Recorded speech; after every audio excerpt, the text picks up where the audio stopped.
vamos a hablar de algo que nos va a afiatar como iglesia, que nos va a ayudar mucho. El título es Una iglesia dividida. No habla solo de un esquema, para que usted más o menos a manera de introducción, de una iglesia solamente física, sino habla del cuerpo de Cristo. Porque ¿quién es la iglesia? Es el cuerpo de Cristo y somos ¿quiénes? Nosotros. Pero si hay alguien que ahora mismo está orando y está adorando al Señor en otro país, ¿quién es él? Parte del cuerpo. Parte del cuerpo, es decir, también en la iglesia. Entonces, cuando hablamos de una iglesia dividida, no hablamos de ministerio calle y cielo. Sería demasiado egocéntrico. Hablemos de nosotros, no. Hablamos de la iglesia de Jesucristo a nivel mundial. Esta es una de las preguntas, ¿ya? Es decir, si yo le pregunto, ¿cree usted que la iglesia en el mundo entero está dividida? ¿Qué diría usted? Sí. Sí. ¿Ya? Yo creo que ninguno se debería decir que no, porque salta a la vista. ¿Y cómo salta a la vista? Porque muchas veces te has encontrado con personas que han discutido contigo o que no han aceptado la verdad de Cristo. Entonces, esta es una de las preguntas más complicadas de responder, debido a que en todo tipo de grupos de personas habrá una diversidad de pensamientos, como una diversidad de necesidades, ¿cierto? Pensamientos distintos, pero necesidades distintas o distintas también. Y la iglesia no es la excepción de la regla. Cualquiera pensaría, ¿por qué la iglesia tiene divisiones en el mundo entero? ¿Acaso la iglesia no la dejó constituida Jesucristo? ¿Acaso los cimientos no fueron plantados por Él y quienes fueron levantando allí la edificación fueron los mismos discípulos de Jesús? Sí, esa es la realidad. Pero aún así, usted se va a encontrar que incluso hasta entre discípulos había algunas diferencias. Sin ir más lejos, tenemos a un Pedro y a un Pablo, ambos hombres llenos del Señor. No había diferencia, llenos del Señor, pero había diferencias entre ellos que ocasionaron en algún momento algún conflicto. Si hay diferencias entre la iglesia, si hay diferencias entre hombres llenos del Señor como quienes acabo de mencionarle, ¿acaso no cree usted que también habrá diferencia en nuestra casa, en nuestro hogar, en nuestra familia? Sí. ¿Y en nuestro trabajo? También lo habrá. Entonces, la iglesia de Cristo no es la excepción, aunque no debería caer en esta categoría, porque una cosa es que yo le diga, la iglesia no debe estar dividida, y usted me va a decir, pastor, eso parece una ilusión lo que usted dice, porque la iglesia, si logramos enfrentar las evidencias que hay, tendríamos que decir que la iglesia sí está dividida. Pero cuando yo le hablo de que bíblicamente lo que Cristo nos mandó a hacer fue que teníamos que permanecer ¿cómo? Unidos. Entonces, no es Cristo ni los discípulos de Cristo los que fallaron en esta misión. Nosotros hemos fallado, porque a veces ponemos más énfasis en las diferencias que en las similitudes. ¿Se entiende? Hago un trabajo distinto de lo que hace Felipe. Por lo tanto, alguien diría, van a haber diferencias entre ellos dos.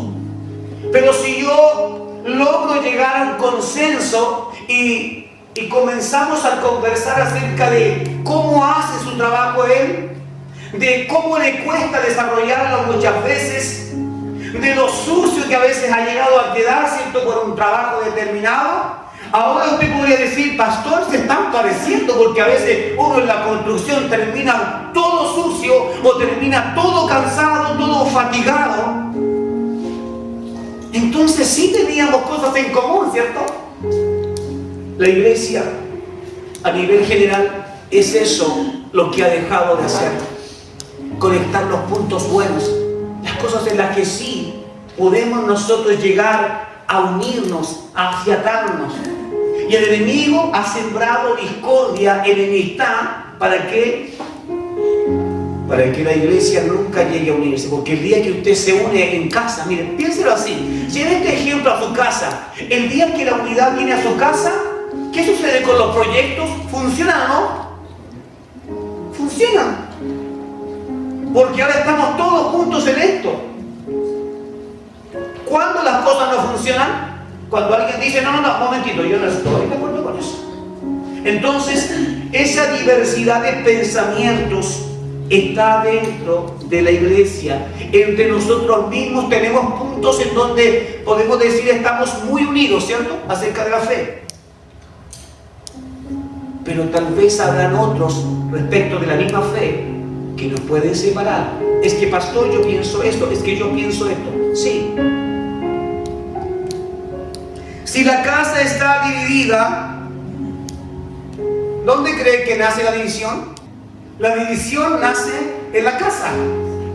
¿Y a dónde se traslada? Al trabajo, al colegio, a las universidades, a la iglesia. Anote esto por ahí. Si la casa está dividida, la iglesia se verá afectada. Porque podrías estarte gozando en la presencia del Señor, Rodrigo, aquí, mientras si la casa está dividida, la esposa podría estar muy enojada sin dejar que nada entre en su corazón. Entonces, ¿afecta lo que yo viví en la casa antes de llegar a la iglesia? Sí, afecta. Sé que muchos o todos ustedes han sentido en algún momento que la iglesia, que el culto estuvo pesado. ¿Pero por qué? No sé, quizás alguien andaba medio cargadito allá, cargado a la oscuridad, no sé, pero no estuvo bien. Sin embargo, cuando has llegado bien con tu familia, todos contentos, parece que entendiste hasta la última palabra que Dios habló. Parece que hasta sentiste esa frase en esa canción, casi como que estuvieses tocando a Dios. Eso es cuando llegamos bien a la casa de oración. Mateo capítulo 10, verso 34. Y lo voy a leer, y como queda esto registrado, les decimos a las personas que nos verán a través de internet, a la familia, a Yelicantén, Manantiales, San Fernando, Santa Cruz, donde llegue esta señal, donde llegue este video, lo bendecimos. Y entonces Mateo capítulo 10, verso 34, dice: no piensen que he venido a la tierra a traer paz. Porque lo primero que se nos viene a la mente cuando hablamos de alguien que está lleno de amor es que habrá paz. Pero no es así. Yo creo que todos han experimentado que hasta en el mejor momento de tu vida, cuando sientes que andas, parece derramando amor, no faltan que se te cruzan el camino, parece que estás celoso de ese amor, parece que no le gusta verte contenta, verte feliz. Entonces, incluso aquel que está lleno de amor o lleno de paz, verá oposición. Y Jesús es el que está diciendo esto. No es un hombre que está sacando de contexto un pensamiento, no. Es Él diciéndole a la mente de muchos que estaban oyendo su mensaje, diciéndoles: no piensen que he venido a la tierra a traer paz. No vine a traer paz, sino espada. La espada representa la guerra. La espada representa la división. Donde sea que usted mete una espada, habrá una carne que se va a dividir. Una herida. Y se van a abrir las carnes. Donde usted meta una espada, ya sea en un poco de tierra, de arena, de lo que sea, va a haber una división, porque la espada cuando entra logra separar capas. ¿Se está entendiendo? Ahora, cuando Dios a través de Cristo dice: yo he enviado a Jesucristo mi Hijo, y mientras todos dicen por fin se acabó la guerra, ahora viene la paz, Jesús es el primero en decir: no, no es así. No se equivoquen. Porque lo que viene conmigo es la espada. ¿Y qué es la espada? La palabra de Dios. ¿Quién es la palabra? Cristo. Miren cómo todo siempre estuvo conectado. Es decir, si yo que digo quiero obedecer a la palabra, lo primero que debo pensar es que Cristo es la palabra. Por lo tanto, cuando Él me dice que yo debo andar en sus sendas, en sus caminos, lo que me está diciendo es: haz lo que yo hago y estarás haciendo, ¿qué cosa? La palabra. Es que a veces nos complicamos, Señor, pero ¿qué hago? La Biblia dice esto. El Antiguo Testamento habla de guerras, de muerte. Señor, ¿será que tendré que ir a matar a mi enemigo? Jesús está diciendo: yo soy la palabra y soy el cumplimiento de ella. ¿Y cuándo se cumplió toda la palabra? Cuando Él fue a la cruz y dijo: consumado es. Entonces, Él es la palabra. Y ahora que si queremos nosotros obedecer al Señor, si queremos agradarle al Padre, tenemos que imitar a Cristo. Porque cuando Dios nos mira a nosotros, Él nos dice: a ver, ¿en qué parte de la Biblia, de Deuteronomio, Salmos, en dónde está lo que tú estás haciendo mal? Para Dios es mucho más simple. Mira a Jesucristo, a su Hijo, y luego te mira a ti. Y dice: con esa mirada es suficiente para saber qué estás haciendo bien y qué estás haciendo mal. ¿Se comprende? Entonces habla sobre las divisiones, oposiciones entre las personas de este mundo, es decir, lo contrario a la paz. ¿Qué es lo que es? La guerra. Bien, la guerra. Eso es lo contrario. Pero tenemos que aceptar que hay un conflicto en nuestra mente. Y que a veces llegamos a pensar que por hacernos cristianos, ahora nuestra vida va a ser como todo paz y todo suave, y todos me aman y todos me quieren, qué lindo, quiero ser como tú. No, esto es distinto. Los que van a querer ser como tú cuando te has convertido a Cristo son los que son hijos de Él, los que fueron llamados, escogidos, apartados, y que se sentirán atraídos a lo que tú haces. ¿Pero por qué? ¿Porque eres súper poderoso? No. Porque hay genes, porque hay actitudes de Cristo en ti. Y eso llama la atención de alguien que pertenece al cuerpo de Cristo. A veces no tendrán palabras para expresarlo, pero sin embargo se verán atraídos a cierto tipo de conversaciones. Incluso gente que tú puedes decir gente mundana, pero que cuando se está hablando de Dios, algo pasa con ellos. Son atraídos y se acercan poco a poco para hacer preguntas. Eso es porque a veces hay más ovejas perdidas, extraviadas, de las que nosotros pensamos. Y ojo con esta frase: una oveja perdida no es alguien que no tiene salvación. La palabra perdida, en el verdadero contexto, representa a alguien que está extraviado, ¿cierto? Como si usted dijera: voy a ir a la iglesia, pero no sé dónde es. Le envío la dirección y usted dice: pastor, oiga, no sé cómo llegar, me perdí, no sé a dónde, ando perdido, no sé dónde, ya. ¿Te perdiste? ¿Te fuiste al infierno? No, estás extraviado. Pero alguien te va a decir: toma este camino, haz esto y esto otro, y vas a encontrar ese lugar de descanso, de refugio, vas a encontrar al Señor. Amén.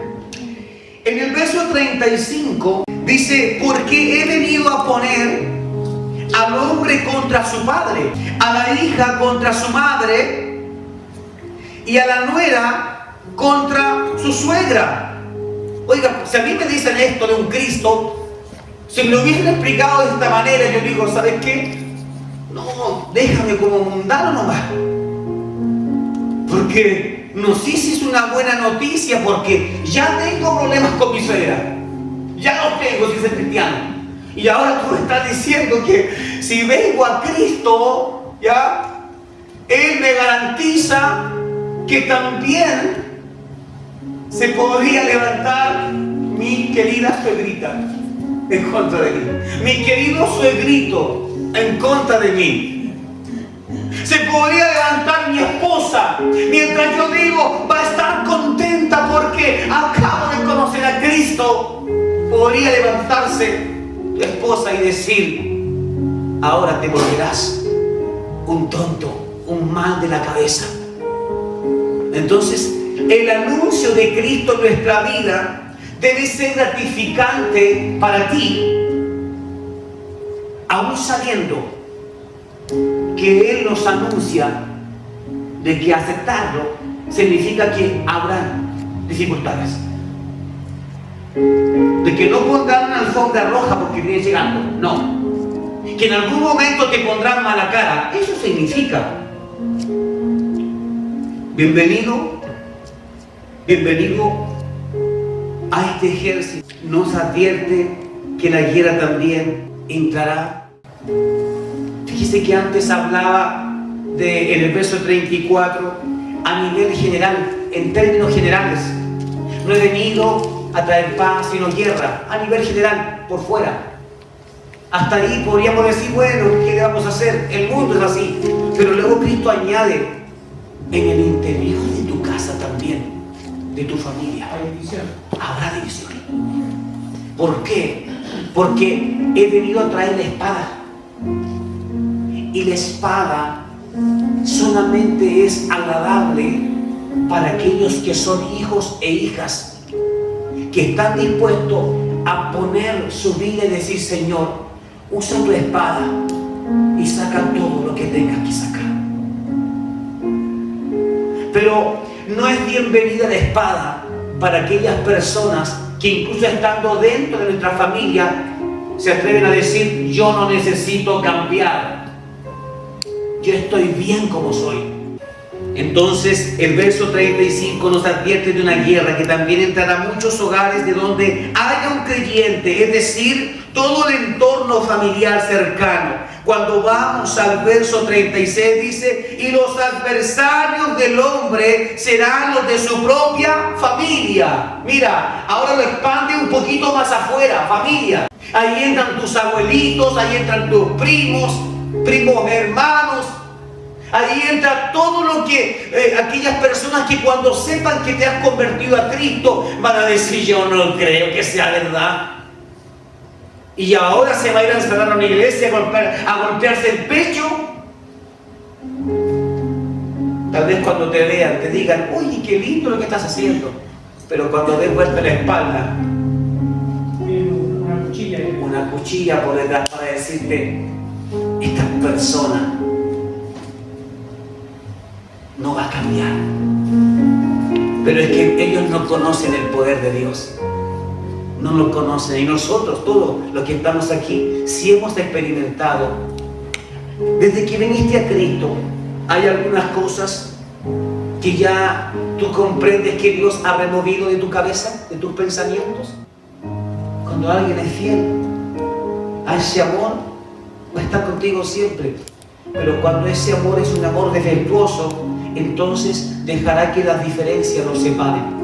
Y puede que de haber sido una de las personas más encantadoras en la familia, ahora pasaste a ser la persona menos deseada en la familia. La llegada de Cristo nos separa. Eso es lo que trae.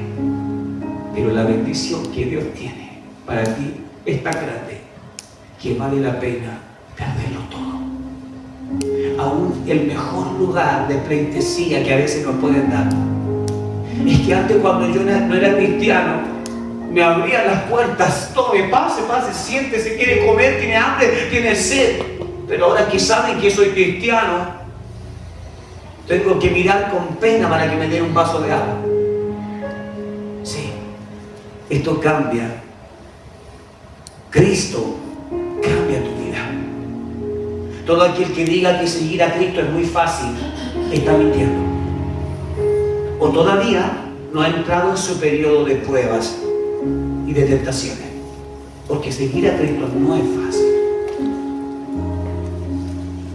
Ahora, esto puede cambiar, es decir, la división, la maldición, lo que se levanta en contra de mí porque ahora he decidido seguir a Cristo, puede cambiar, o será que es una maldición que llevaré toda mi vida. Es una pregunta.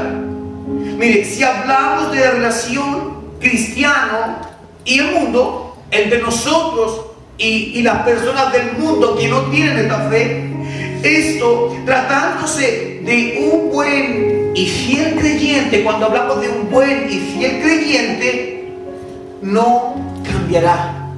Oh, qué mala noticia. Si eres un creyente de los buenos, no cambiará. Se seguirán levantando. Algunos de tus gigantes serán vencidos y caerán. Pero mientras está cayendo ese gigante, se va a levantar otro. Otra persona será utilizada. Pero ¿por qué debemos poner atención a esto? Porque cuando se te levantan este tipo de cosas, es porque has comenzado a hacerlo bien. Es porque ya estás caminando, te estás pareciendo ¿a quién? A Cristo. Ahora, Cristo era una persona que provocaba una actitud en esos hombres de amor. No, la palabra nos advierte que querían matarlo. ¿Has sentido alguna vez que alguien quiere matarte incluso con la mirada? Sí, ¿cierto? Cualquiera pensaría, eso es una locura, ¿no? No, si con la mirada también te puede alguien matar. O desearlo, no te va a matar, pero sí puede desearlo. Amén. Puede suceder, ¿ya? Ahora, entonces, pero si somos buenos creyentes, la verdad es que en todo nuestro caminar tendremos aflicciones y habrá cosas que se van a levantar. Si no es en la casa, será en el trabajo.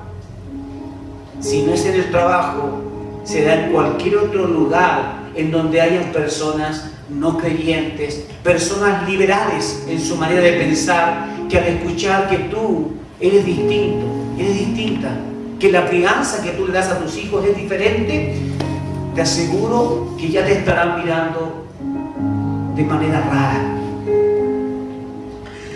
Otro punto, si hablamos de familiares y nosotros somos buenos creyentes, tampoco cambiará, ya que muchos de ellos tendrán otra fe. Y aquí está lo que pasa con Josefa.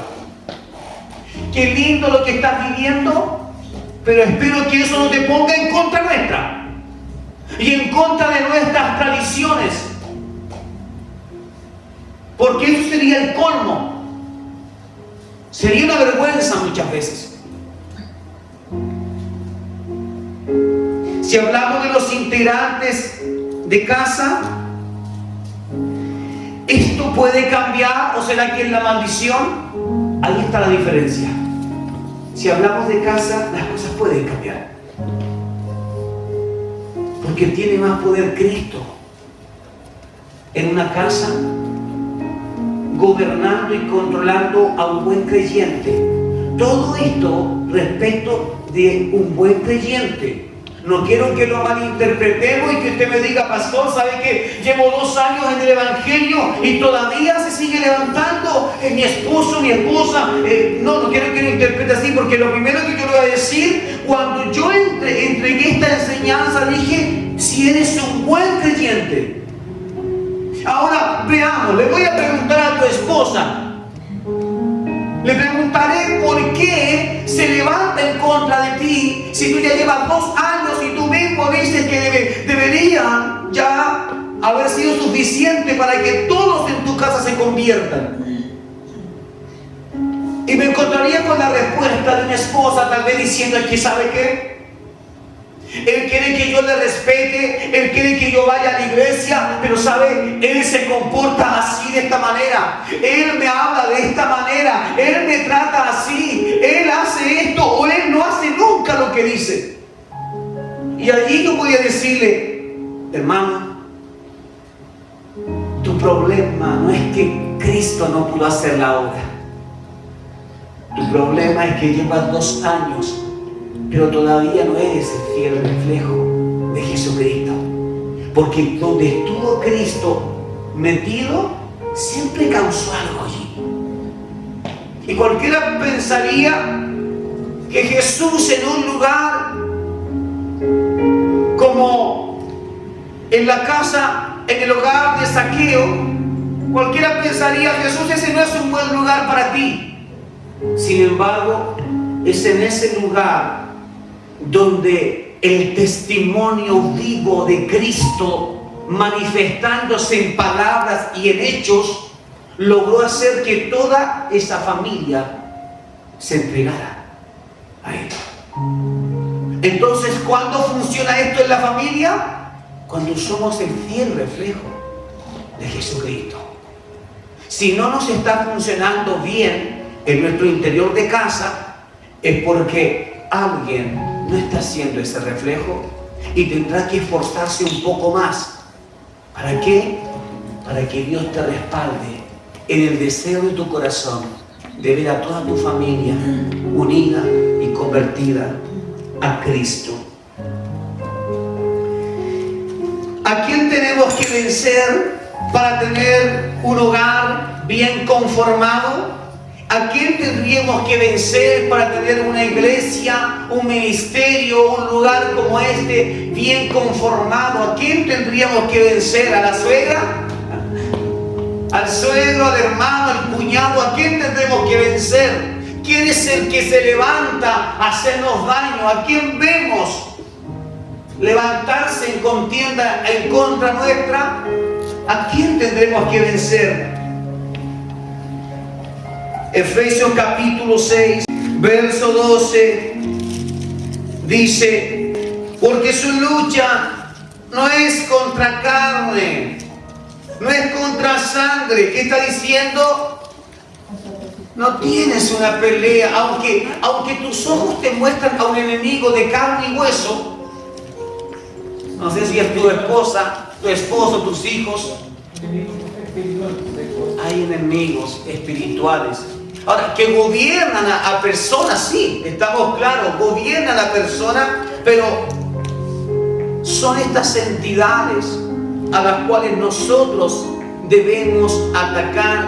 Que hay un mundo espiritual y es allí donde uno tiene que tener ese cuidado de meterse y romper esas barreras en el nombre de ¿quién? De Jesús. De Cristo, porque en nuestro nombre no funciona. No funciona. Eso es el verso 12. Sino contra principados. ¿Quiénes son los principados? Los principados son los que gobiernan lugares grandes, espaciosos. Pueden dominar y gobernar continentes, por ejemplo. Un principado aquí en América, otro puede estar en Norteamérica, en Asia, en Europa. Principado está hablando de un rango mayor al que nosotros podríamos siquiera imaginar o enfrentar. Luego dice contra gobernantes, es decir, gobernadores, contra los poseedores de este mundo de tinieblas. Es decir, está hablando de una cantidad de espíritus, de ángeles caídos. ¿Sabía usted que los principados son ángeles caídos? Ángeles que fueron destituidos, a los cuales se les quitó el privilegio de estar en el reino de los cielos porque se levantaron en contra del mismo que los creó. Y ellos que fueron quitados de ese lugar tomaron asignaciones. ¿Recuerdan el libro de Job? Cuando se presenta allí Satanás y Dios le pregunta: ¿de dónde vienes? Y él dice: de recorrer o de rodear la tierra. Es decir, ellos tienen dimensiones, lugares en donde se establecen. ¿Por qué explicamos esto? Porque cuando algo se levanta en contra de ti, que estás caminando en Cristo, puede que tenga la tendencia a mirar a esa persona que se está levantando y odiarla. Y casi decirle, Señor, llévatela.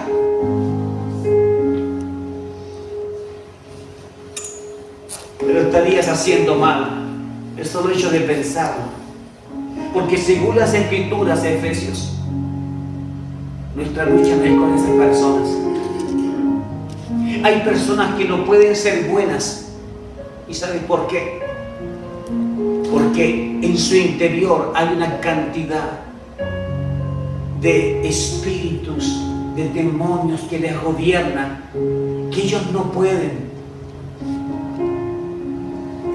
Sé que muchas veces has pensado, pero si es cosa de decidirlo, es cosa de determinación y suficiente. No, estás equivocado. Si alguna vez pensaste eso, estás equivocado, equivocada. No tiene que ver con determinación. La determinación te podría funcionar para decir, cuando yo digo que me voy a bañar, yo me voy a bañar. Cuando yo digo que voy al baño, voy al baño. Cuando yo digo que voy a escuchar música, escucho música o veo televisión. Una determinación, sí, ahí te funciona.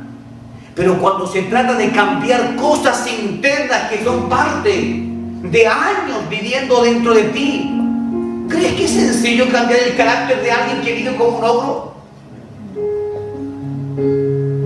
No es tan sencillo como cambiar de canal con tu control remoto. No, habrá dificultades allí. ¿Pero por qué? Porque hay entidades que se han encargado de maldecir esa vida, de trabajar a esa persona, de llegar al extremo de doblegarla y quitarle todo lo que tiene que ver con su autoestima, para que se sienta la peor basura del mundo. Entonces no es simplemente decirle cambia porque Dios te ama, porque suena fácil, pero para el que vive con esas cosas adentro es tan difícil como para el drogadicto decirle deja la droga. Es tan sencillo como que tú digas ya, no fumo más marihuana y punto, y él te dirá, ya lo he dicho muchas veces, pero vuelvo a hacerlo. Porque son ataduras espirituales. Hermanos, un títere no se mueve por sí solo. Siempre hay alguien que lo manipula, ¿o no? Pero a nuestra vista parece que tuviera vida. Si quien lo maneja también el arte, entonces casi nos va a meter en ese sueño, en esa ilusión, y vamos a perder de vista incluso que hay alguien que está moviendo su mano, pero vamos a estar tan concentrados en ese personaje que casi es como que él tiene vida propia. Cuando nosotros hemos sido esclavizados a diferentes cosas, así mismo es como somos manipulados, como títeres. Pero hay que ser muy espiritual para ver los hilos de aquel que está sobre tu vida. Tienes que ser muy espiritual para darte cuenta por qué te cuesta tanto cambiar. Tienes que ser un poco más espiritual de lo que eres para entender de que si clamas al Señor, el Señor puede traer su tijera y cortar esos hilos para darte libertad y darte vida de verdad. Porque si no eres lo suficientemente sabio en ese aspecto, probablemente hasta llegues a creer que tú no eres un títere, que nadie te maneja, que tú eres el que hace eso, que tú eres eso y que nadie te va a cambiar. Pero no. Hay un Dios que hoy te dice, cuidado, porque tus enemigos no son personas.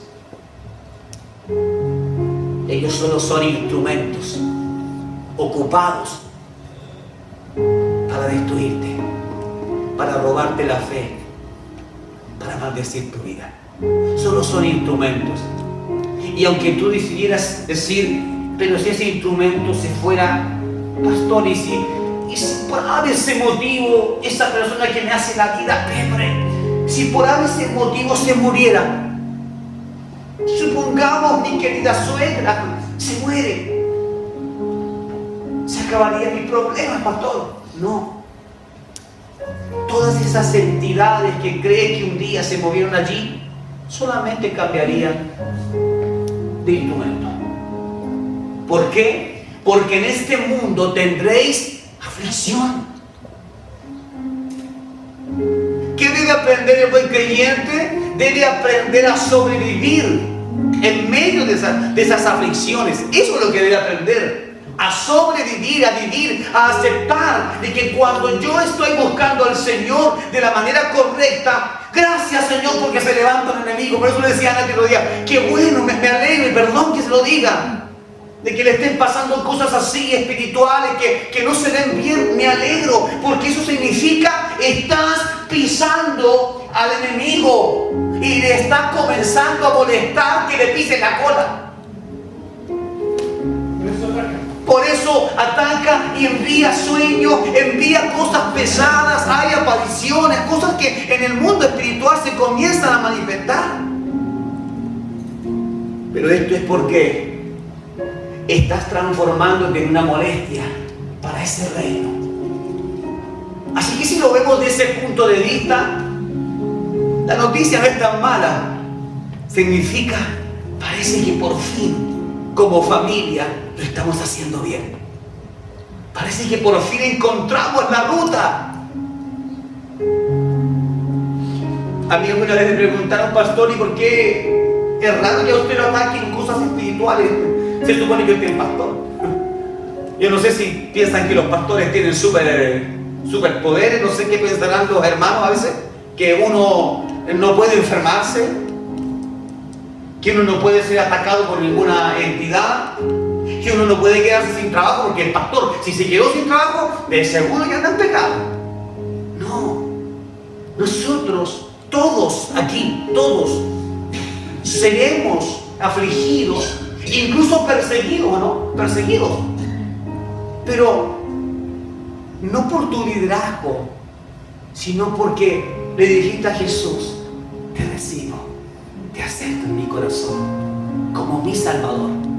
Y eso le duele a alguien que considera que tú le perteneces, le duele. Es como alta traición. Yo quería derivar tu vida a lo mismo que he hecho con toda tu familia. Y tú ahora te estás levantando en mi contra.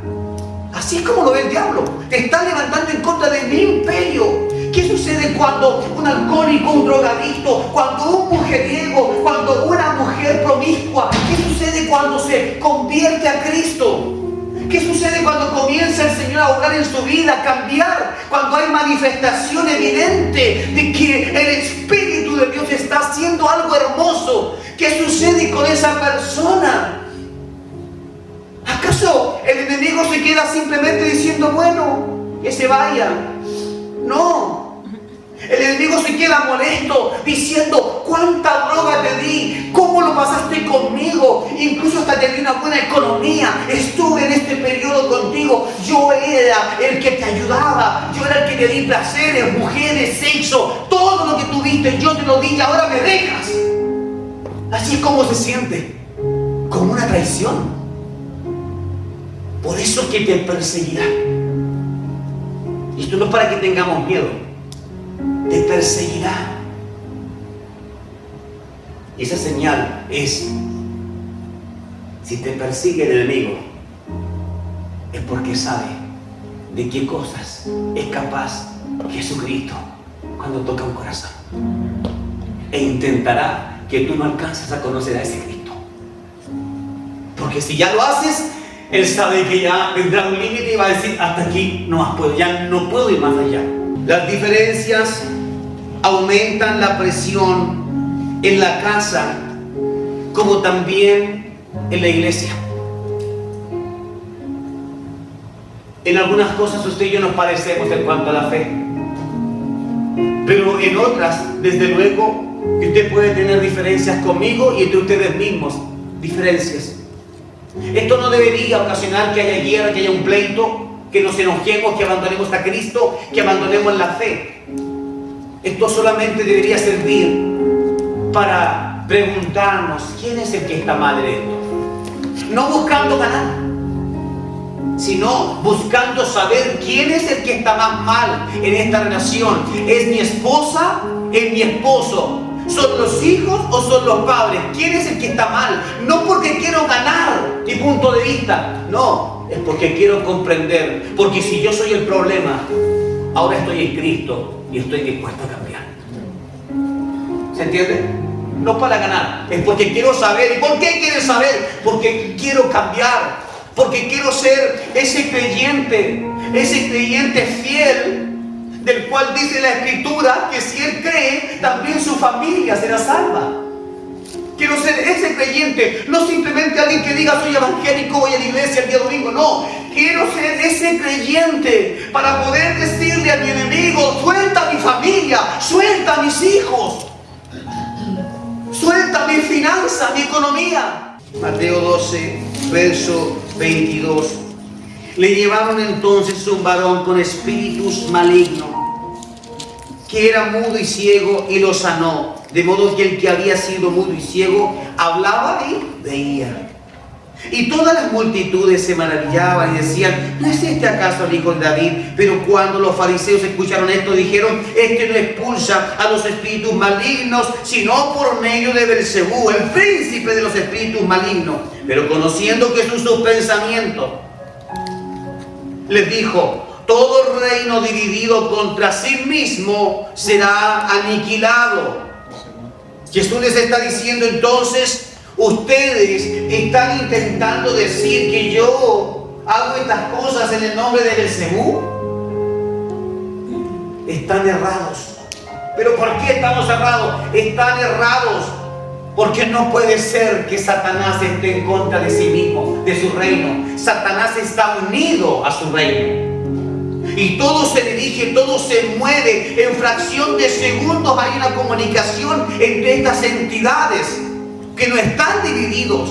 Y Jesús está diciendo: ¿cómo Satanás va a estar dándole libertad a este hombre que ha estado prisionero, esclavizado por años? No, Satanás lo que quiere es mantener esclavizadas a las personas, mantenerlas en su maldición.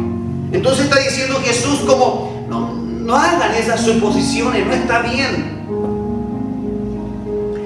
Si Satanás expulsa a Satanás, contra sí mismo está dividido, está diciendo Jesús.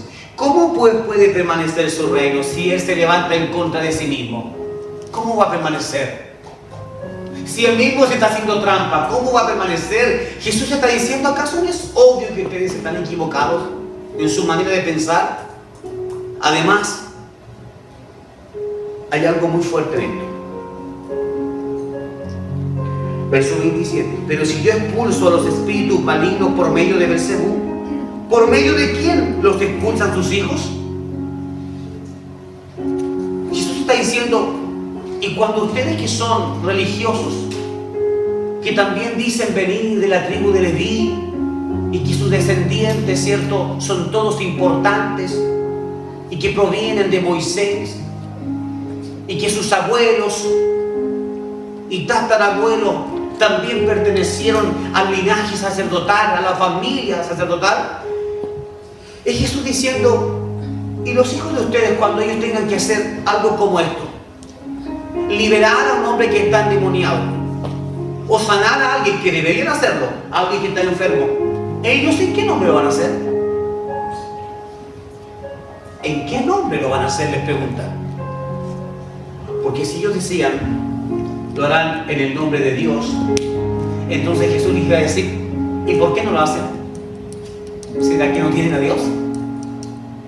Y si decían: no lo hacemos o no lo haríamos, Jesucristo volvería a decirle: entonces ¿cómo me enfrentan a mí por hacer un milagro, por darle libertad a un cautivo, si ustedes son incapaces ni siquiera de intentarlo?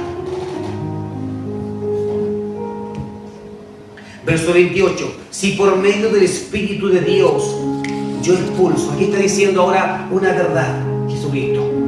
Recuerden que ellos pensaban que echaba fuera enfermedades y demonios en el nombre de Satanás, Belcebú, ¿ya? Ahora, y él dice, si por medio del Espíritu de Dios yo expulso a los espíritus malignos, ahí está diciendo, por medio de Dios, entonces el reino de Dios se ha acercado a ustedes. Lo que está diciendo, Dios está en mí y yo me he acercado a ustedes. Él estaba haciendo los milagros, ¿no? Por medio del Espíritu de Dios. Es decir, si estoy haciendo esto, ¿saben qué? En vez de criticarme, dense cuenta que es Dios mismo, mi Padre en mí. Él está aquí. Ustedes no están frente a un hombre al cual ustedes aborrecen. Es mi Padre. Está aquí. Vamos a saltar aquí al verso 30. El que no está conmigo está en contra de mí, ¿cierto? Y el que conmigo no recoge, ¿qué hace? Desparrama. Es decir, o eres de los buenos o eres de los malos. O eres una esposa que ayuda a su esposo para que él pueda llegar al conocimiento de Cristo, o eres una esposa que lo va a alejar. O eres un esposo que empuja, que eleva a su esposa para que ella alcance el máximo potencial en Cristo, o eres alguien que sea un tropiezo. Está diciendo eso, o eres lo uno o eres lo otro. Y el verso 31 es el verso fuerte de este mensaje. ¿Han escuchado ustedes decir que hay muchos pecados que Dios puede tolerar y perdonar? ¿Sí? Y que hay un pecado que Él no puede perdonar, que no perdonará. ¿Cuál será? La blasfemia del Espíritu contra el Espíritu Santo. ¿Cierto? Todos sabemos eso. ¿Quién es el Espíritu que se estaba moviendo en Cristo ahora, en este milagro? El Espíritu de Dios, ¿cierto? El Espíritu Santo. Miren cómo esto es fuerte, ¿ya? El Espíritu de Dios estaba frente a ellos y ellos estaban levantando una blasfemia al decirle, tú estás endemoniado. Lo que estaban diciendo ellos es, el espíritu que está dentro de ti es el espíritu del diablo. ¿Por qué lo consideran a blasfemia Jesucristo? Porque estaban inculpando al Espíritu Santo dentro de él, dándole una cualidad maligna, dándole un nombre maligno.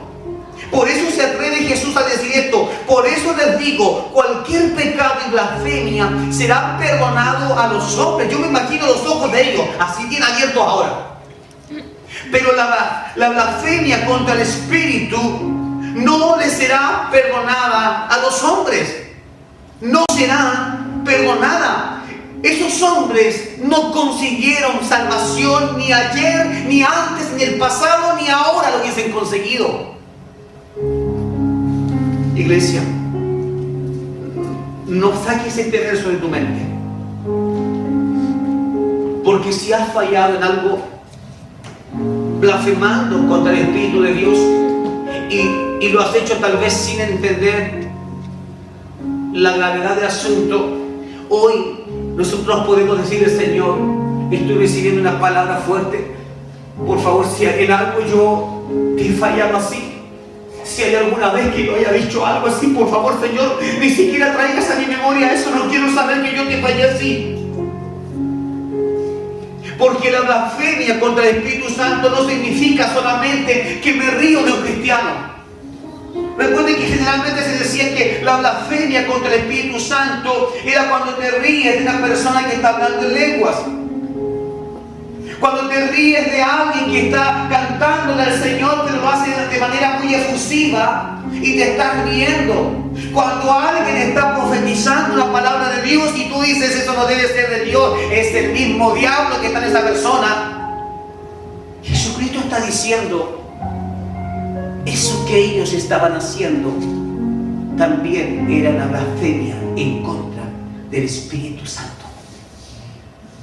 Por lo tanto, tengamos cuidado de cuando haya una manifestación milagrosa, poderosa de parte de Dios, independiente de quién sea. Cuidado que nuestros labios no vayan a estar soltando una palabra pensando que es inofensiva esa palabra, es solo para burlarme de alguien al cual no le creo. No vaya a ser que esa persona sí esté llena del Espíritu Santo. Y lo que estás diciendo ahora está yendo en contra directamente de Dios. Por eso, entre las cosas espirituales, aun cuando tú no creas en todo lo que Dios podría hacer, en todo lo que hace el Espíritu Santo, cuando viene a la persona un avivamiento, algo cambia. Cuando en la antigüedad los hombres, los discípulos de Cristo oraban, dice que venía el poder, el fuego del Espíritu Santo, y que habían tremendos cambios en ellos, que hablaban, dice, nuevas lenguas. Yo me imagino, iglesia, yo me imagino cómo sería sentir ese poder así de fuerte. Pero también me imagino cuántos más estarán condenados, porque al ver esas cosas habrán dicho lo mismo: estas son gente endemoniada. Cuidémonos, porque nosotros no debemos hablar nunca nada en contra de alguien que pareciera que tiene un don del Espíritu Santo, pareciera que tiene allí una virtud que el Espíritu Santo le ha dado, ya sea sanar enfermos, quizás en nombre de quien los sana. ¡Ey, cuidado! Porque si es el Espíritu Santo que está sanando por medio de ese instrumento, te estás metiendo en un tremendo problema. Y habla en lengua, esa lengua debe ser del demonio. Cuidado, porque si no es del demonio y es una lengua que Dios le ha dado, te estás metiendo en un problema. Comprendemos ahora que la blasfemia contra el Espíritu Santo no es solamente la burla de alguien, sino que tiene que ver cuando tú pones en duda lo que Dios está haciendo. Cuando tú pones en duda lo que Dios está haciendo en una persona, el cambio que Dios está haciendo en esa persona, y tú dices, no, yo no creo, esa cuestión es puro del diablo, no es puro del diablo, es pura manipulación. Cuidado, porque si es el Espíritu de Dios que de verdad está trabajando en esa vida, tú estás blasfemando. En estos versos podemos ver con claridad lo que está pasando. Y el verso 32 dice: a todo el que pronuncie alguna palabra contra el Hijo del Hombre, le será perdonado. ¿Has dicho alguna vez algo sobre Cristo, algo malo? Que no creías en Él seguramente, o no lo veías como hoy lo ves. No te preocupes, dice la palabra que eso es perdonado. Pero a todo aquel que hable contra el Espíritu Santo no le será perdonado, ni en esta edad, es decir, ni en este tiempo, ni en la edad de vida, ni en el futuro. Ojalá, verso 33, bueno el árbol y buenos sus frutos, o hagan malo el árbol y malos sus frutos. Es como, ¿vas a ser malo o vas a ser bueno? Pero toma un camino. ¿Vas a seguir a Cristo o vas a seguir al diablo? Pero toma un camino. Ojalá seas un árbol que dé buenos frutos. Eso es lo que Dios quiere, un árbol de buenos frutos. Pero si no vas a hacer eso y estás jugando a parecer un árbol con fruto, ¿sabes qué? Es mejor que te pares y digas: yo no soy un árbol de fruto para nadie. Y si doy un fruto es para mí.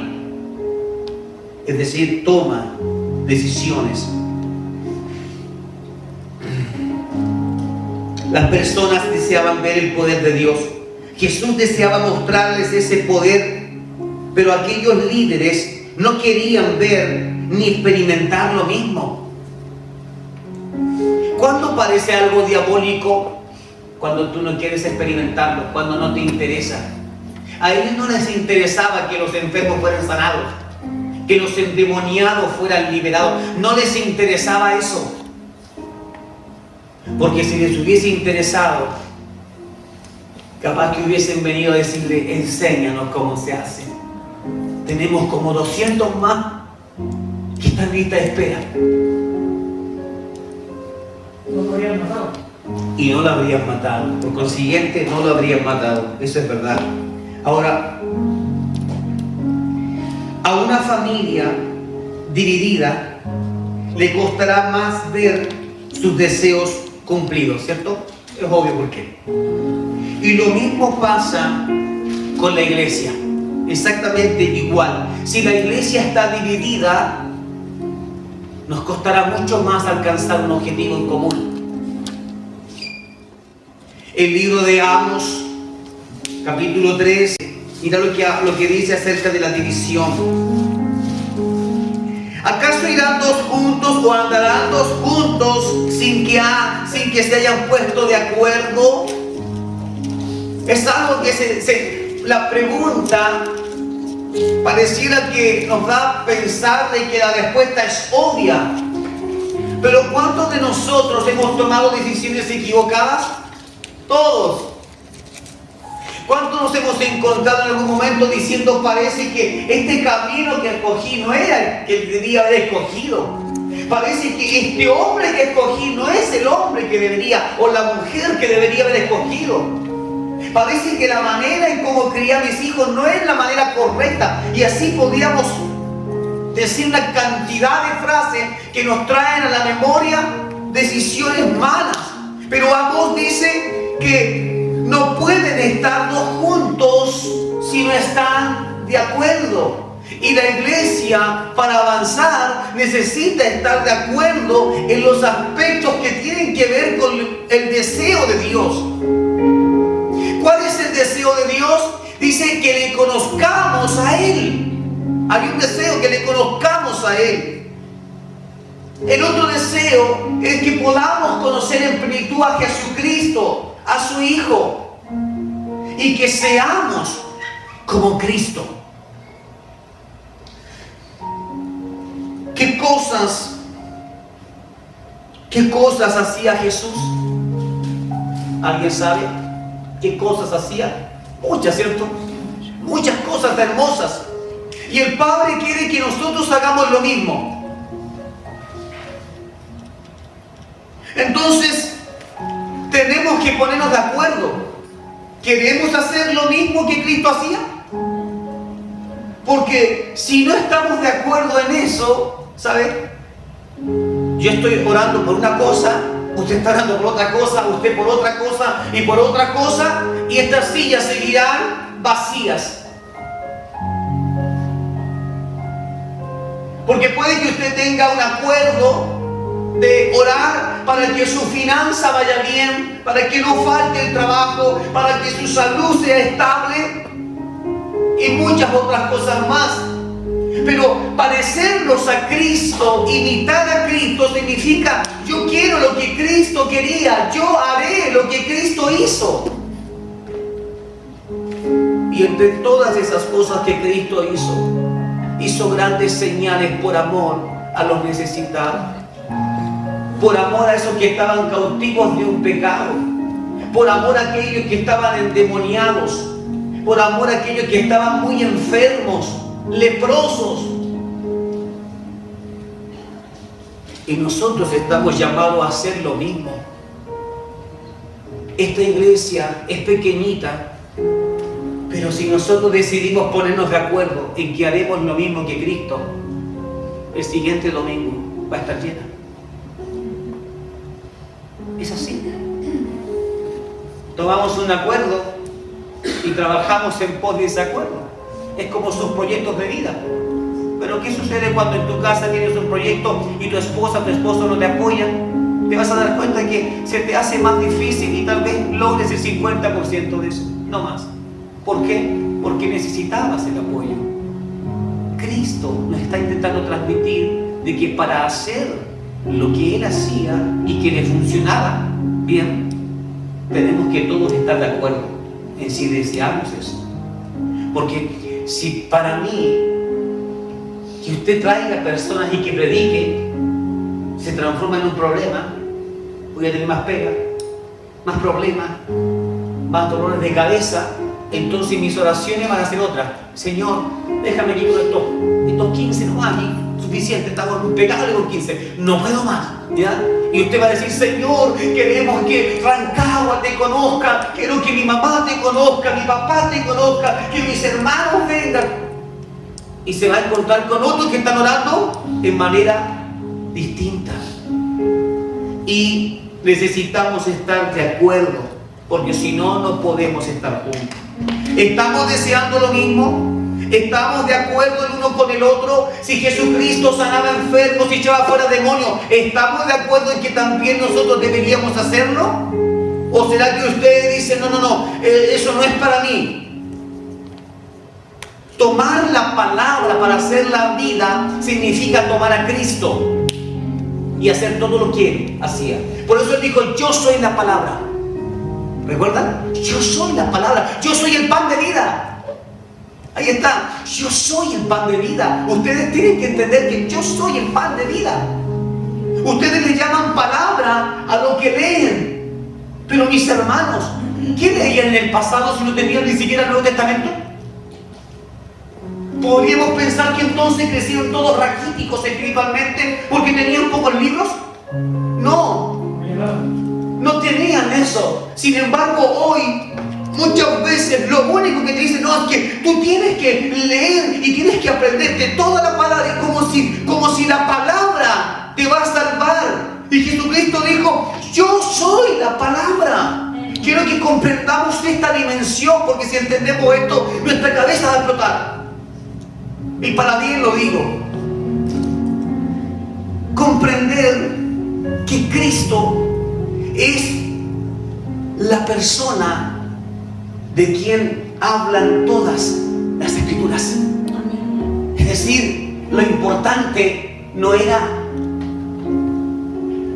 la palabra, porque la palabra nos hablaba del que era el importante, el que vendría. Isaías lo leemos con respeto, con amor, ¿cierto? Pero ¿de qué nos hablaba? De Cristo. Entonces tiene sentido que me aprenda Isaías y me lo aprenda de memoria, me lo memorice, si no digo a Cristo. ¿De qué tiene sentido? ¿De qué me sirve? La palabra nos revela a quién tenemos que seguir, a quién tenemos que copiar, su forma de vivir. Juan el Bautista dijo, he aquí el Cordero que quita el pecado del mundo. Es decir, y sus discípulos, ¿a quién tenemos que seguir ahora? Porque tú eres nuestro maestro. Y Juan les dijo, síganlo. Que dijo María, la madre de Jesús, estando allí en las bodas de Caná, que dijo,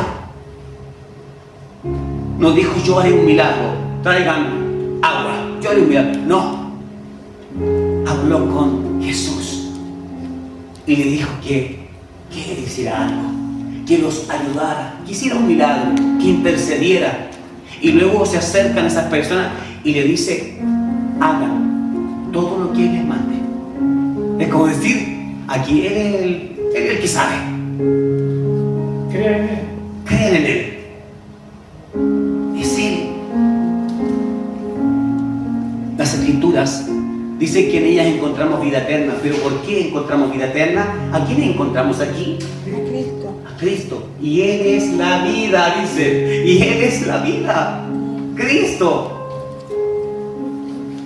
Mis amados, tenemos que leer las Escrituras, pero no pensando de que ellas tienen el poder para salvarnos, sino que ellas tienen la dirección, la directriz para mostrarnos a Cristo. Y luego que ya encontramos quién es el Cristo, ¿a quién debemos seguir? Según Juan el Bautista, a Cristo. ¿Y a quién debemos imitar? A Cristo. Pero ¿y qué hacemos con las Escrituras? Bueno, ¿qué dice la Escritura? Aquí dice que Jesús hacía esto y aquello. Eso es lo que debes hacer. Eso es. Pero es que el libro acá en Samuel dice otras cosas. Y Números y Éxodo dice otras cosas de la historia de Moisés. ¿Tengo que hacer eso? No. Si todo lo que habla la Biblia está apuntado hacia Cristo. Dios no quiere que hagamos todo lo que está aquí, porque aquí hay muchas cosas que jamás las haremos. Jamás. Tendríamos que ser muy torpes para hacer cosas que están aquí, porque hay cosas que no se hicieron bien.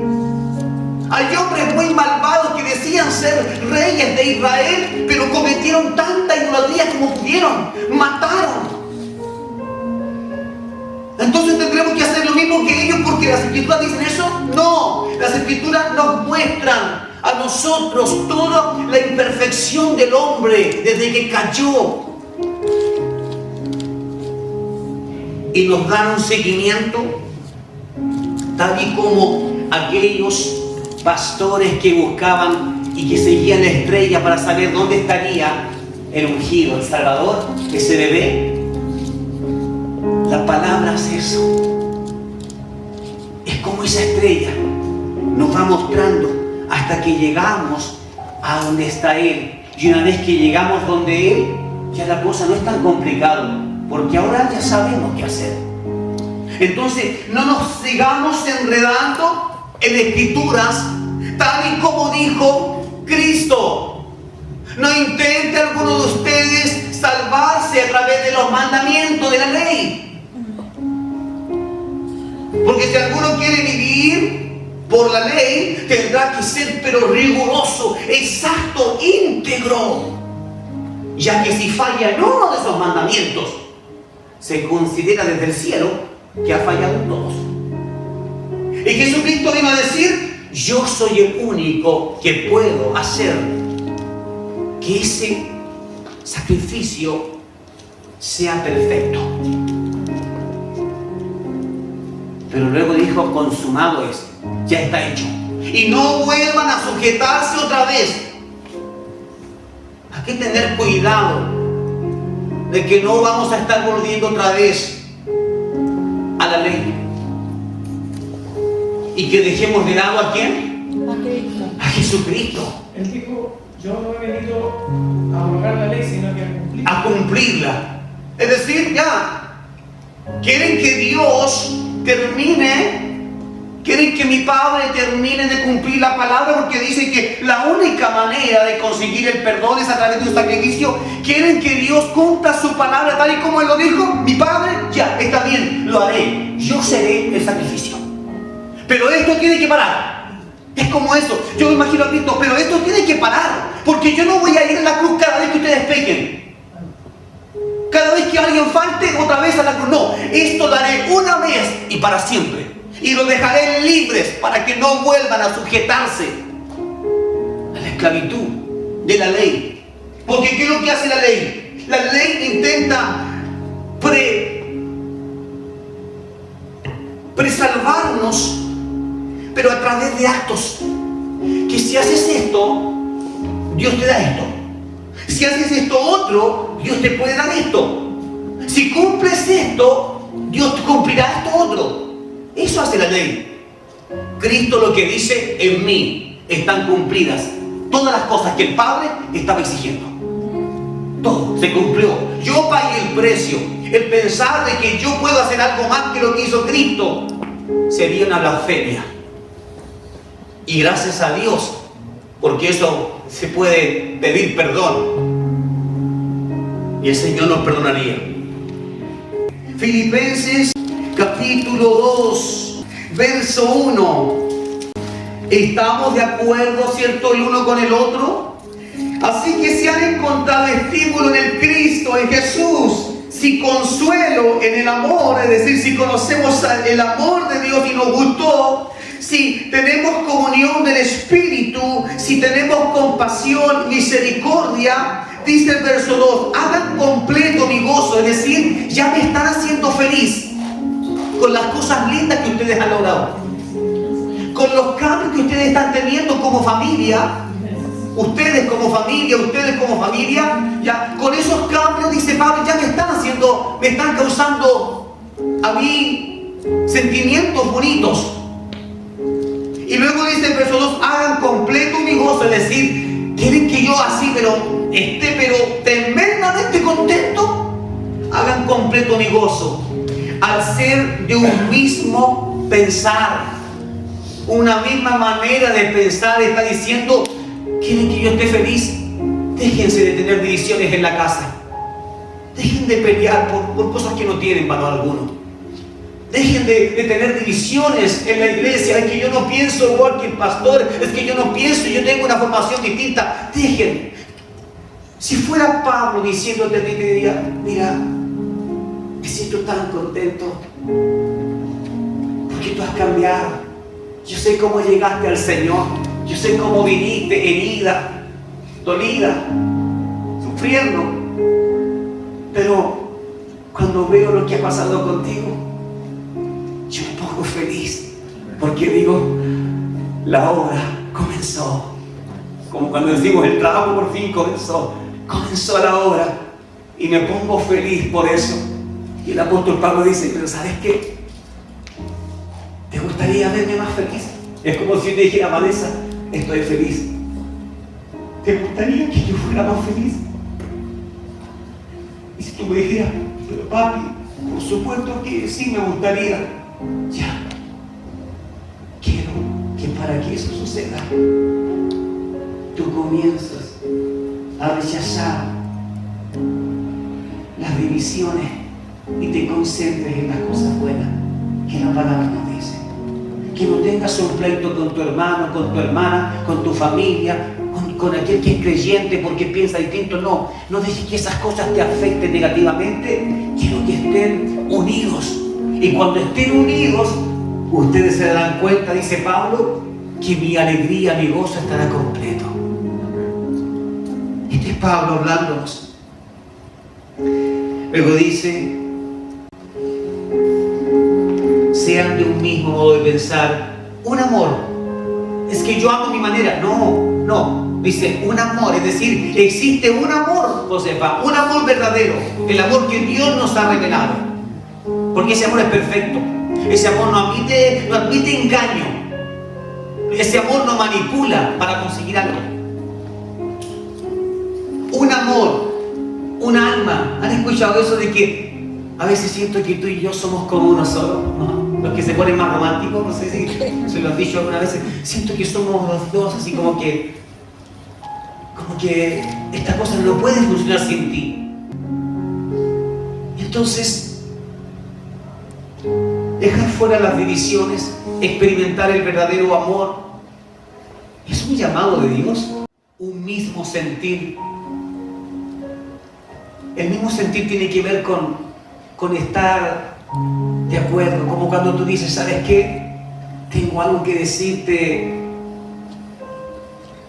Sentí en mi corazón de Dios que deberíamos hacer esto y aquello por esa persona. Y te encuentras que tu esposa te dice, ¿en serio? Es que yo sentí lo mismo. A mí me pasó exactamente igual. ¿Y cuándo fue? No, ayer.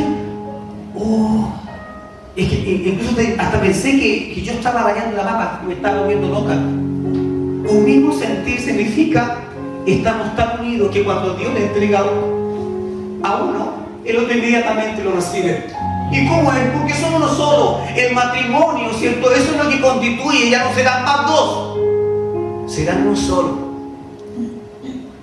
Y es lo que tenemos que buscar nosotros. Las Escrituras nos advierten de lo que puede provocar la división y nos animan a ir por lo bueno. El verso 3 dice, no hagan nada por contienda. Nada, la contienda es la rivalidad. No hagan nada por contender. Cuando alguien quiere contender contigo, no, mire, ¿sabes qué? mi corazón está tan tranquilo. Pero no le digas en manera sarcástica, porque algunos piensan que tomar este consejo significa decirle al esposo: habla con mi mano, no me influye, no me importa, habla con mi mano acá. No es la manera en que Dios nos está diciendo. No me va, no me viene, a ver, no te escucho, no me importa, no. Sí, yo le escucho eso, ver, a palabras sucias, perturbadoras, ¿cierto? A palabras de enfermos, oídos penicilínicos, ¿cierto? Y se habla acerca de eso, pero ¿saben qué? Eso es sarcasmo. Eso es sarcasmo. Eso es demostrarle al otro que no me interesa lo que tú piensas, es demostrarle que quiero estar tranquilo con mi punto de vista. Pero ¿sabes qué? Eso es contienda, porque estás provocando rabia en el otro. Estás provocando que el otro diga: por lo menos deberías escucharme. Así nunca vamos a arreglar nuestro matrimonio, nunca vamos a arreglar las cosas. Necesitamos estar en un punto en donde tú me digas: ¿sabes qué? Puede que esté equivocado, pero conversémoslo. Entonces hay formas y formas de hacer la palabra, no con sarcasmo. Luego dice: no hagan nada por vanagloria, para buscar que alguien diga: oye, tú que eres bueno, ¿ah? Sí, es que yo soy buen esposo. ¿Cierto, mi amor? ¿Yo soy buen esposo? No, eso no sirve. Sino con humilde manera de pensar. Cada quien considere al otro de mayor importancia que a sí mismo. Cada uno considera a su esposo, a su esposa de mayor importancia. A veces nos ha pasado en casa de que se sirven las porciones de comida y digo: pero que me dio mucho, ¿no? ¿Cómo hace usted? No, ¿cómo usted? Y estamos sin preparador. No, ¿cómo hace usted? ¿Cómo hace usted? ¿Por qué? Porque tiene que haber un deseo de nosotros, ¿cierto? De que el otro también se sienta importante. Ahora, por supuesto que yo me quedo con la porción más grande. Sí, pero por lo menos le doy a entender a esa persona que amo que sí estaría dispuesto, ¿ya?, a que ella se quedara con la mejor porción y que no me quedaría haciendo pucherito. Verso 4 dice: que no se ocupe cada uno solamente de lo suyo. Mira qué importante esto. Es que mis problemas van primero lo tuyo. Y está ahí la esposa diciendo: pero mi amor, escúchame, no, déjame solucionar mis cosas primero y después te ayudo a ti. Pero ¿y yo cuándo? Pueden surgir estas cosas en una relación de pareja, en la relación de papá, hijo, también puede ser. Sino también dice: debes preocuparte de tu prójimo. No solamente, es verdad que todos tenemos problemas, pero ya que tenemos tantos problemas, ¿por qué no intentamos ayudar a alguien un poquito a resolver otro? O sea, al final, ¿qué te va a quitar? ¿Tiempo? ¿Minutos? Quizás 10.000 pesos en bendecir a alguien. Lo vas a recuperar. Dios te va a volver a bendecir. Pero Dios también se va a alegrar cuando ve tú teniendo tantas necesidades, hija mía, y te estás despojando para ayudar a alguien que también tiene necesidades. Eso solo lo hace alguien que tiene a Cristo en su corazón. O alguien a quien le sobre el dinero y aunque no tenga a Cristo, le da lo mismo. Creo que aquí no hay ninguno de esos que nos sobre el dinero. A todos nos falta. Pero hacerlo es lo que Dios nos manda. Y el verso 5, para culminar esta historia, dice: y hay en ustedes este modo de pensar, ¿ya?, que también hubo en Jesucristo. Es decir, Jesucristo tenía todas estas características que hemos nombrado. Él las tenía. Por eso tenemos que ser imitadores de Cristo, porque Él tiene las características. Si yo intento imitar a Felipe, lo voy a hacer bien en algunas cosas, pero en otras me van a decir, uy, se parecen todos de Felipe, ¿cierto? Y no va a ser grato. Si dicen, Felipe, tienes que ser como el pastor. Y yo también tengo mi yayita, pues si soy de carne y hueso, más de alguien le va a decir, no, mejor en esa área no se nada con pastor. No. Entonces, ¿quién es el mejor ejemplo a seguir? Cristo. Y lo sabemos. Y en todo lo que Él hizo, nosotros también podemos hacerlo. ¿Qué significa ser de un mismo sentir? Esto no significa que estás de acuerdo en todo con el otro. Usted pensaba que ser el mismo sentir es, mi amorcito, lo que tú digas. No, no es eso. Ser de un mismo sentir significa, ¿sabes qué? No estoy de acuerdo, pero probemos. Es decir, no te voy a hacer la contra, no voy a resistirme. Veámoslo, hagámoslo así. Pero si no funciona de esa manera, probemos con mi idea. Ser de un mismo sentir es eso. No es que tú tienes que estar al 100% de acuerdo conmigo, sino te vas de la casa, no eres una mujer de Dios. No. Es, si tú piensas, si en tu sentir, Rodrigo, si en tu sentir, tú crees que esta sería una buena idea, ser de un mismo sentir es, mira, no estoy muy de acuerdo porque puede pasar esto y esto, pero ¿sabes qué? Vale, vamos, hagámoslo. Y nos podemos encontrar con que, Rodrigo, bien. Pero también nos podemos encontrar que, Rodrigo, me quedé, pues, te dije que era como yo decía, ¿cierto?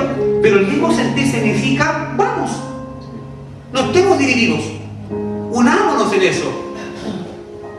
Y si nos va mal en este negocio, bueno, los dos asumimos las consecuencias nomás, las asumimos y seguimos siendo familia y seguimos siendo hermanos de la fe y seguimos siendo amados entre nosotros.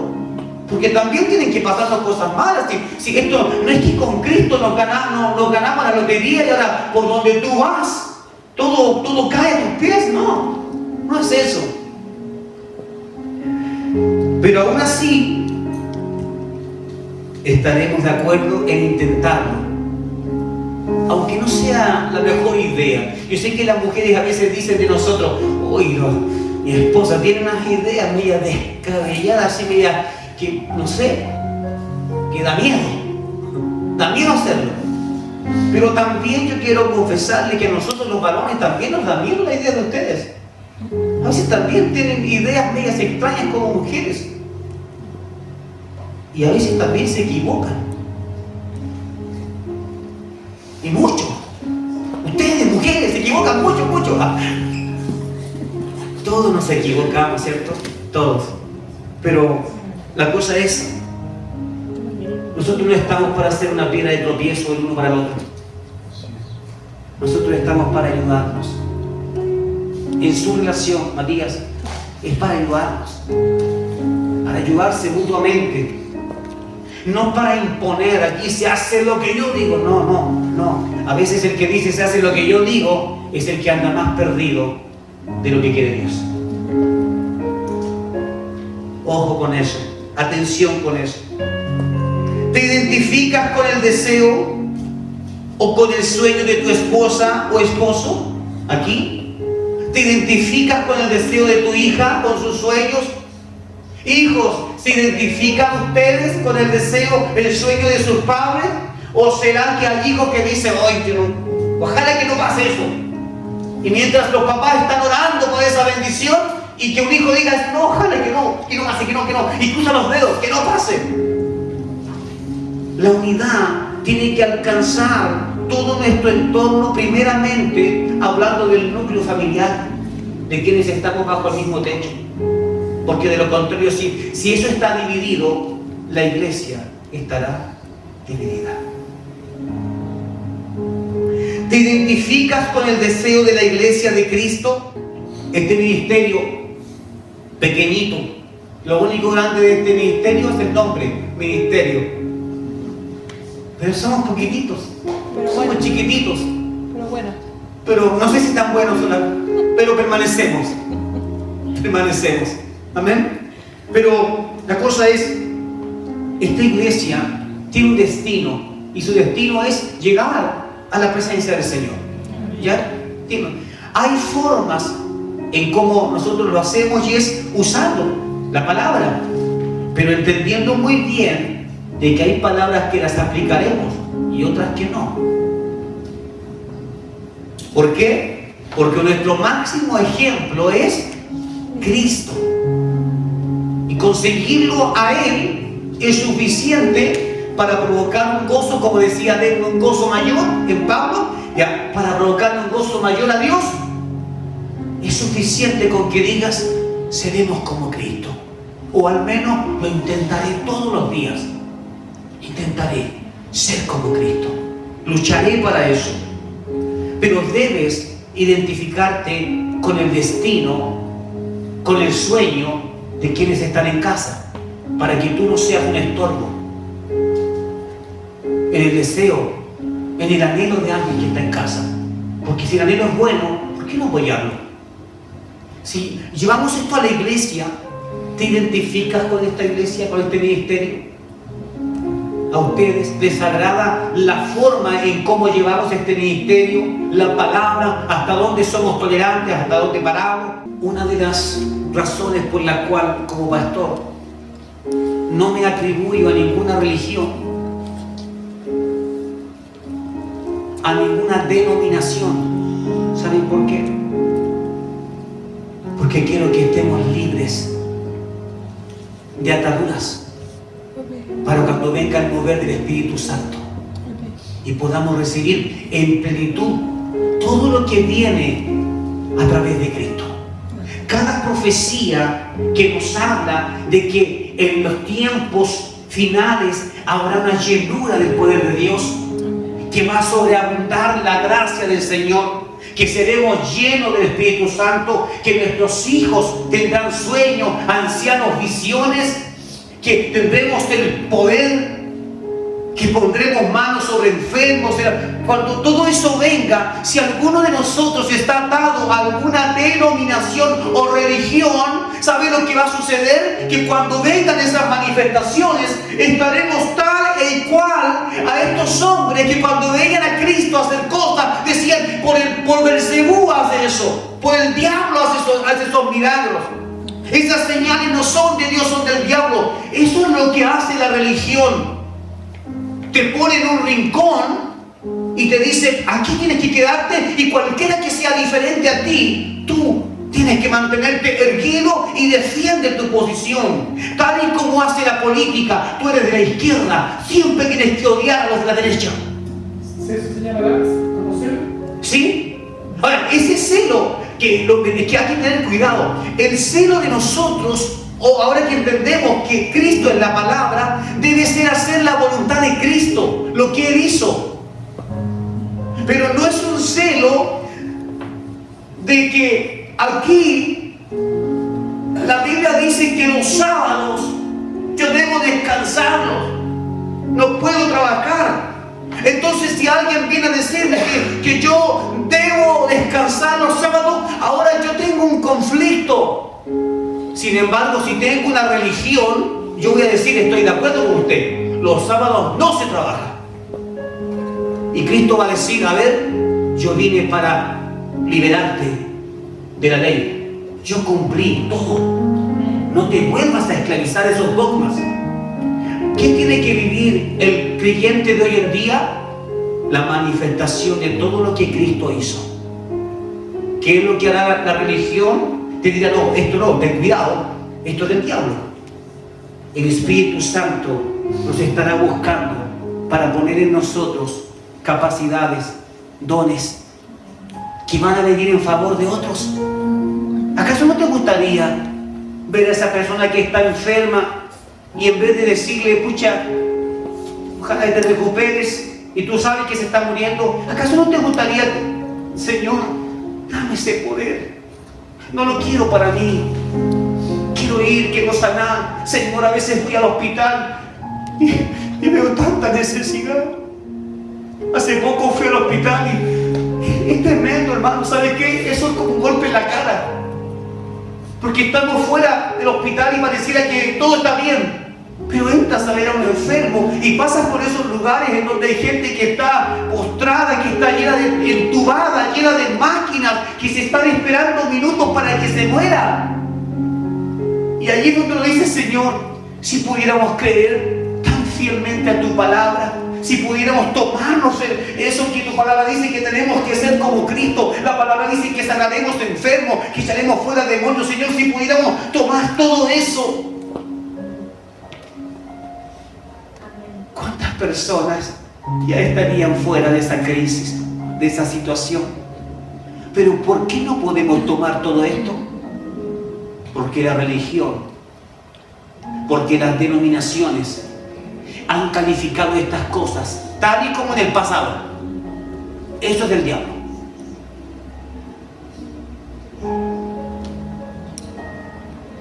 ¿Han escuchado el término cesacionista? ¿No?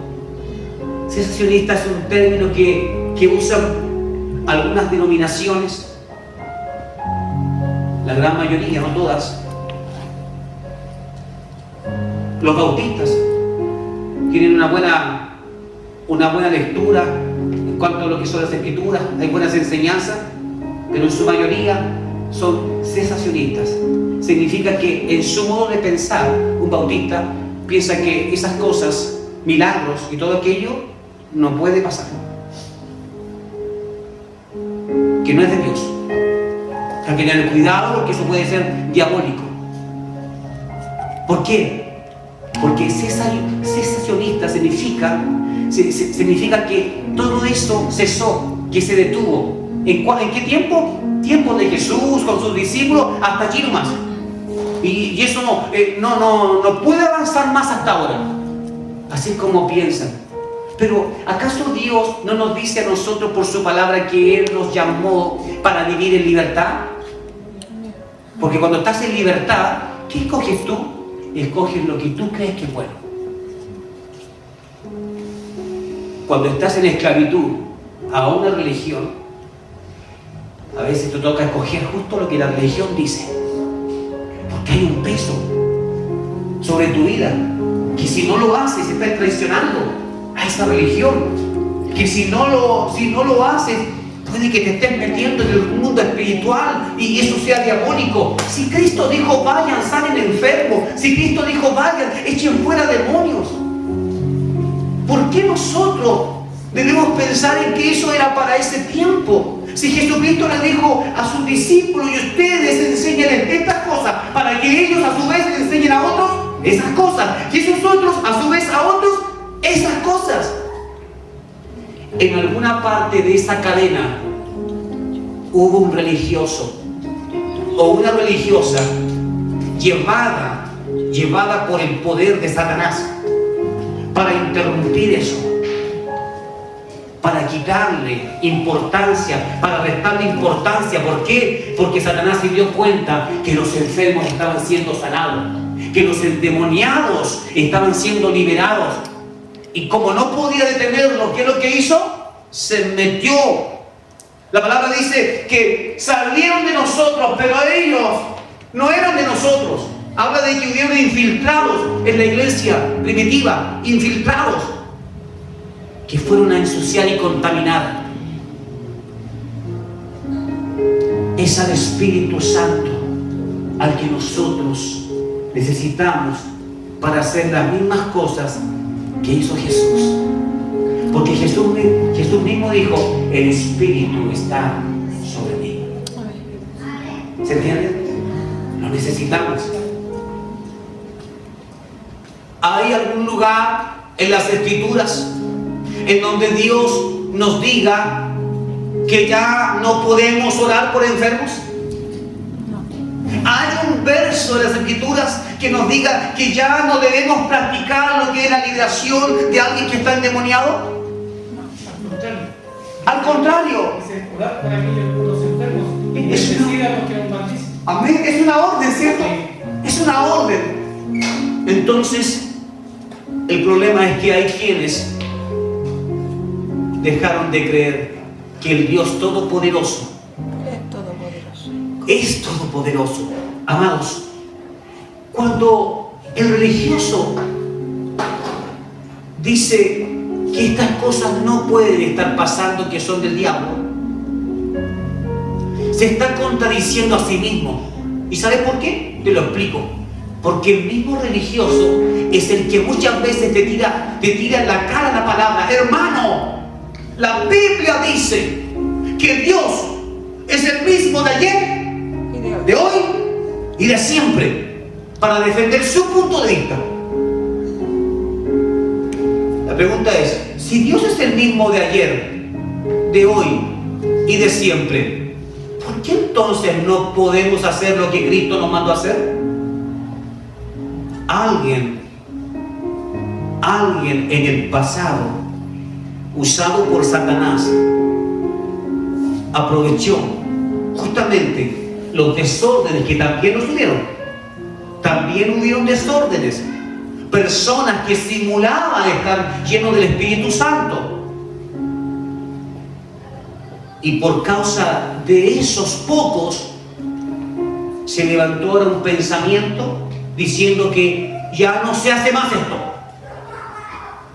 No, porque aquel lo hizo mal.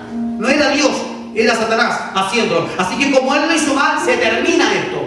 Y ustedes y aún nosotros muchas veces nos hemos quedado expectantes, muchas veces sintiendo compasión por alguien y sintiendo que tus manos están atadas y no puedes hacer nada. ¿Alguna vez le has dicho al Señor, Señor, si yo tuviera el poder? Cuando he pasado por las calles y a veces veo gente en condiciones ahí terribles, yo digo, Señor, ya me gustaría tener tu poder, Señor, para tocar a esa persona y que esa persona sea transformada, para decirle, no solamente el Señor te ama, sino que ese toque cambie su vida. Porque es así como sucedía en el pasado, cuando estos hombres y mujeres le creían al Señor y le creían aquí juntos, le creían. Por eso ellos iban e hicieron señales. Y la palabra dice, y las señales estaban con ellos. ¿Qué tenían ellos que nosotros no tenemos? ¿Eran más inteligentes? Ellos creían y estuvieron dispuestos. Seguramente las primeras veces hasta hacer el ridículo, hasta pasar la vergüenza. ¿Sí? ¿Nos dio vergüenza en realidad la primera vez acá? Sí, pero había que intentarlo, ¿no? Y en todo lo que hacemos nosotros da vergüenza. Pero cuando ya te das cuenta que Dios te hizo para eso, que te hizo para algo, entonces después se acaban los miedos y ahí es lo que dice Felipe. Comenzamos a creer y creemos con todo el corazón y creemos que si Dios lo dijo, así será. ¿Por qué? Porque aplicamos bien la palabra.